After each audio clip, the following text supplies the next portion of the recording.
সুপ্রিয় দর্শক, আসসালামু আলাইকুম।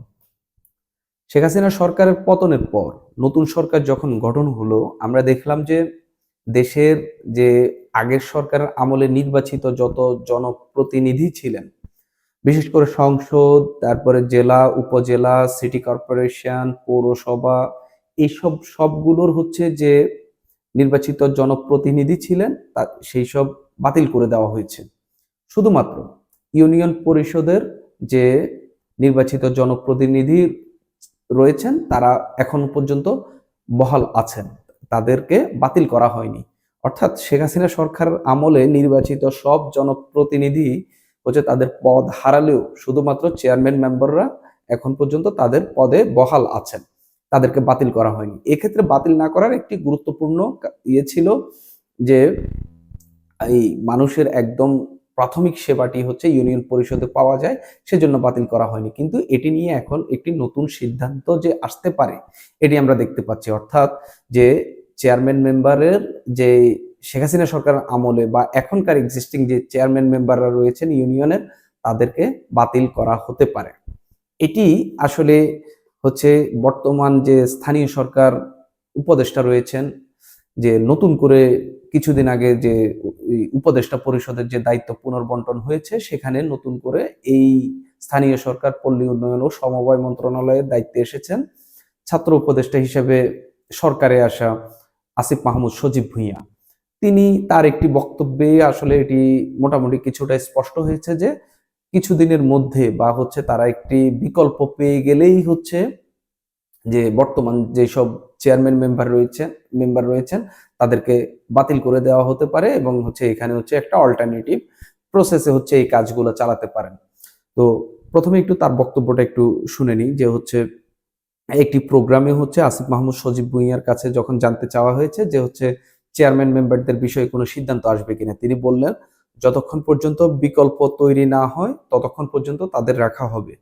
ইউনিয়ন পরিষদগুলোই বিভিন্ন ধরনের নাগরিক সেবা দেওয়া প্রয়োজন হয়, সেজন্য এই কাঠামোগুলো রয়েছে, অর্থাৎ চেয়ারম্যান মেম্বাররা এখনো রয়েছেন।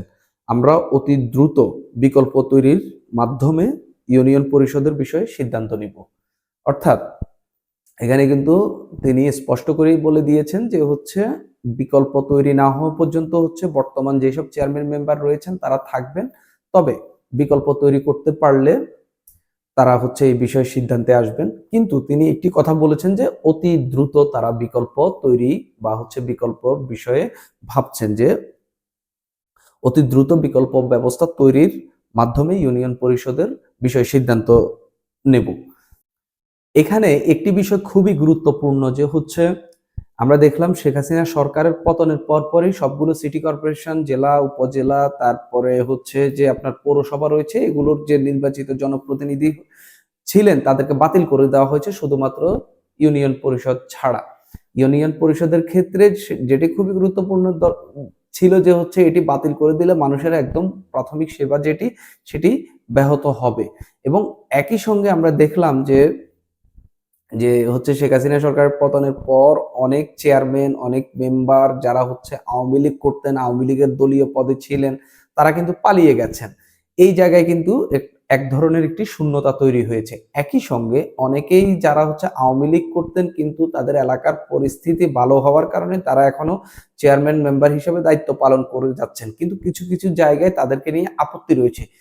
আবার সরকারে যারা রয়েছেন তাদেরও কিছু কিছু আপত্তি রয়েছে, যে আওয়ামী লীগের নেতা কর্মী হয়েও তারা এখনো বাংলাদেশের যে ইউনিয়ন পরিষদে বিভিন্ন দায়িত্ব পালন করে যাচ্ছেন। এটি নিয়েও এক ধরনের সরকারের বিভিন্ন অংশীজনের দিক থেকে একটি আপত্তি রয়েছে।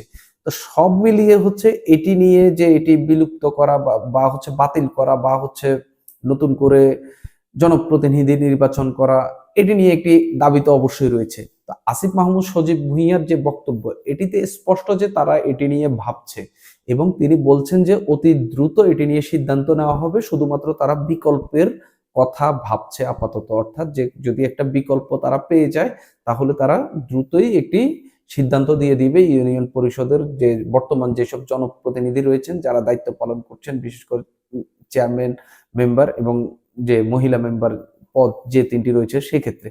তো এই ক্ষেত্রে বিকল্পটা আসলে কি হতে পারে? আমরা দেখলাম যখন সিটি কর্পোরেশন, তারপরে অন্যান্য জনপ্রতিনিধিদেরকে বাতিল করে দেওয়া হলো। সেই ক্ষেত্রে সবগুলো সেক্টরে হচ্ছে সিটি কর্পোরেশন, তারপর জেলা পরিষদ, উপজেলা পরিষদ, পৌরসভায় হচ্ছে প্রশাসক বসানো হলো। প্রশাসক বসিয়ে কাজ করা হলো। সেই ক্ষেত্রে একটা কিন্তু এই ৩ মাসে এই যে মানুষের সেবামূলক এই প্রতিষ্ঠানগুলোতে এক ধরনের কিন্তু কাজের একটা স্থবিরতা চলে এসেছে। কারণ শুধু প্রশাসক দিয়ে জনপ্রতিনিধি না থাকায় কিন্তু এই সেবামূলক কাজগুলোতে মানে ঠিকভাবে মানুষের দোরগোড়ায় পৌঁছে দেওয়া সেগুলো কিন্তু ওইভাবে হচ্ছে না বলে এক ধরনের একটি কথাবার্তা জারি আছে। তো যদি ইউনিয়ন পরিষদেও একই বিষয় করা হয় যে চেয়ারম্যানদেরকে বাতিল করে দেওয়া হয়, মেম্বারদেরকে বাতিল করা হয়, সেক্ষেত্রে নাগরিকদের একদম যে প্রাথমিক সেবাটি সেটি কিভাবে পৌঁছে দেওয়া যাবে একজন প্রশাসকের মাধ্যমে একটি ইউনিয়নের গোটা একটি ইউনিয়নের মানুষের সব কাজ করা সম্ভব হবে কিনা, আবার জনপ্রতিনিধি না থাকলে সেই সব সেবামূলক বা সেবাগুলো হচ্ছে মানুষের দোরগোড়ায় পৌঁছে দেওয়া যাবে কিনা, সেগুলো নিয়ে একটা প্রশ্ন উঠতে পারে। সেই ক্ষেত্রে আমরা কিছুদিন আগে শুনলাম যে হচ্ছে জাতীয় নির্বাচন হওয়ার আগে হয়তো স্থানীয় সরকার নির্বাচনগুলো হতে পারে। এইসব আলাপ কোনো জায়গায় বা কোনো দিক থেকে হয়েছে। তো সেই ক্ষেত্রে যদি স্থানীয় সরকার নির্বাচনগুলো আগে হয়ে যায় তাহলে তো এই যে বর্তমান যে পরিষদ রয়েছে সেটি অটোমেটিক্যালি বাতিল হয়ে নতুন করে জনপ্রতিনিধি নির্বাচিত হয়েই আসবেন।